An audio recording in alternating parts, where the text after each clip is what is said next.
सबलाई नमस्ते भन्न चाहन्छु। अब हामी सबै बौद्ध धर्म हुनाले हामी सधैँ नै ध्यान गर्छु, पुस्तक पढ्छु र मन्त्र पनि पढ्नुहुन्छ। त्यो त एकदमै महत्त्वपूर्ण हो।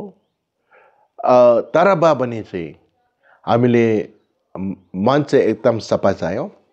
मन चाहिँ सफा छैन भनेपछि जे गर्नुभयो भने त्यसको फल चाहिँ राम्रो आउन सक्दैन। मन चाहिँ सफा छ भने चाहिँ जे गर्नुभयो भने चाहिँ त्यसको फल पनि एकदम राम्रो आउँछ। अब कोही बेला हामीले मनमा राम्रो सोचिकन डान्नु भयो भने चाहिँ मनमा चाहिँ राम्रो छ भने चाहिँ डान्नु भयो भने त्यसको फल चाहिँ राम्रो आउँदैन। त्यस कारणले हामी बौद्ध धर्म हुनाले मनमा राख्नुपर्ने चाहिँ के छ भने चाहिँ जे गर्नुभयो भने चाहिँ मन चाहिँ एकदमै सफा चाहियो।